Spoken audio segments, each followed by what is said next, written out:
안녕하세요. 우리가 매일 쓰는 웹사이트들 어떻게 그렇게 멈추지 않고 부드럽게 움직이는지 궁금했던 적 없으신가요? 오늘 바로 그 비밀의 열쇠, 비동기 자바스크립트에 대해 아주 쉽고 재미있게 파헤쳐 보려고 합니다. 자, 바로 시작해 볼까요? 아마 다들 한 번쯤은 겪어보셨을 거예요. 버튼을 딱 눌렀는데 화면이 하얗게 굳어버리고 스크롤도 안 되고 정말 답답했던 그 순간 말이죠. 바로 그 짜증나는 경험이 오늘 우리가 파헤쳐볼 문제의 출발점입니다. 네, 이 모든 문제의 원인은 바로 업무 처리 방식에 있어요. 브라우저가 마치 한 번에 한 가지 일만 할 수 있는 꼼꼼한 직원처럼 행동할지, 아니면 여러 작업을 동시에 척척 해내는 유능한 멀티태스커처럼 행동할지, 바로 그 차이가 우리의 웹 경험을 완전히 바꿔놓습니다. 이 비유를 보시면 개념이 확 와닿으실 텐데요. 동기 방식은 꽉 막힌 1차선 도로 같은 거예요. 앞에 느린 차 한 대가 있으면 모든 차가 꼼짝없이 기다려야 하죠. 완전 최악의 교통체증이죠. 반면에 비동기 방식은 뻥 뚫린 다차선 고속도로입니다. 오래 걸리는 무거운 작업은 저속 차선으로 빠져서 가고 나머지 작업들은 쌩쌩 달릴 수 있는 거죠. 이게 바로 웹의 반응성을 지키는 핵심 원리입니다. 그럼 이제부터 개발자들이 이 지긋지긋한 웹페이지 멈춤 현상을 해결하기 위해 어떤 여정을 거쳐왔는지 그 흥미진진한 역사를 한번 따라가 보겠습니다. 이건 그냥 기술의 발전 이야기가 아니라 더 나은 사용자 경험을 위한 끝없는 고민의 역사거든요. 이 여정은 크게 세 시대로 나눌 수 있습니다. 처음엔 콜백이라는 아주 단순한 아이디어로 시작했고요. 그 다음엔 프로미스라는 상태를 가진 객체로 발전했습니다.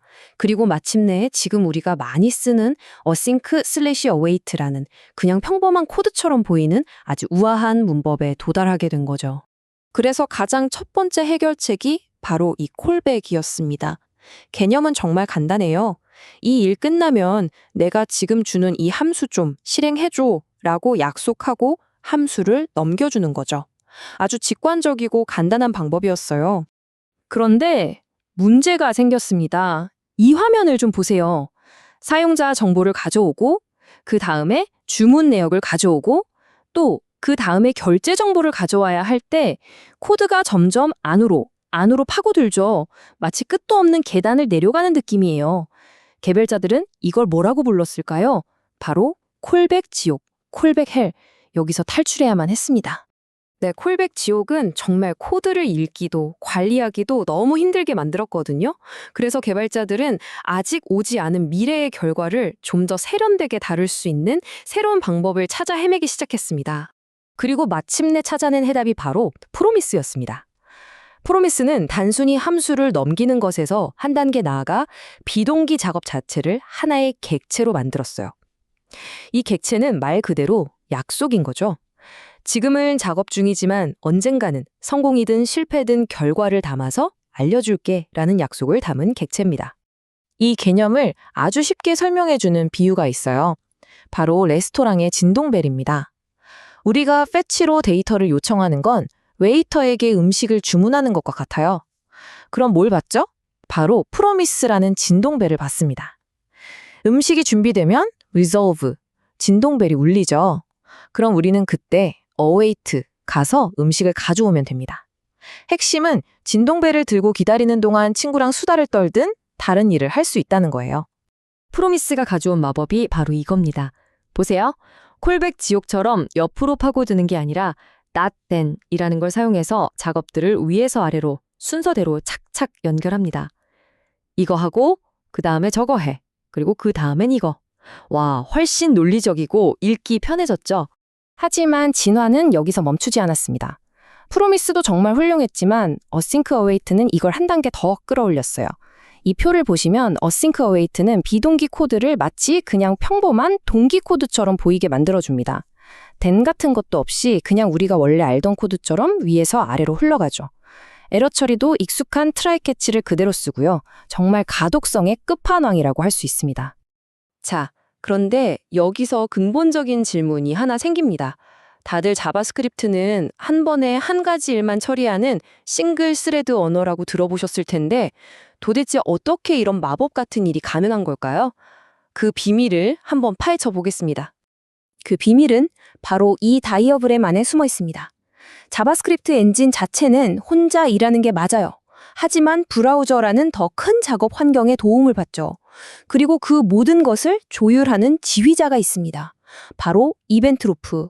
이 녀석이 바로 모든 비동기 작업들을 통제하는 항공교통 관제사 같은 역할을 하는 겁니다.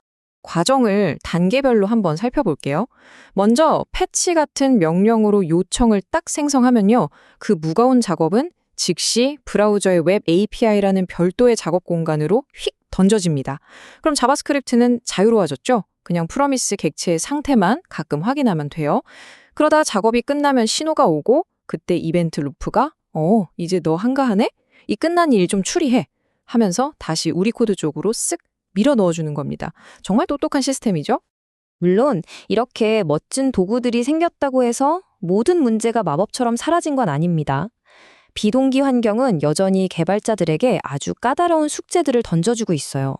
예를 들어 검색창에 글자를 엄청 빠르게 입력하면 나중에 보낸 요청의 결과가 먼저 도착해서 엉뚱한 검색 결과가 잠깐 보였다 사라지는 경쟁 상태 같은 게 생길 수 있고요.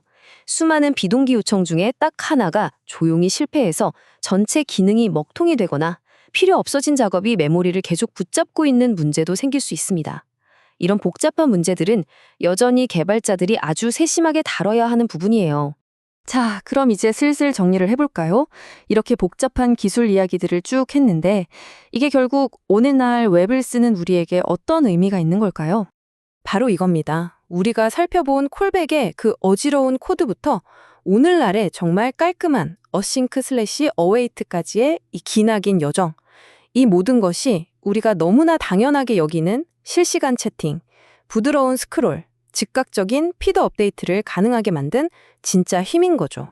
이 그림이 모든 걸 요약해 줍니다. 우리가 화면에서 무언가를 클릭하는 바로 그 순간 보이지 않는 곳에서는 이렇게 우아한 비동기적인 춤사위가 펼쳐지는 겁니다.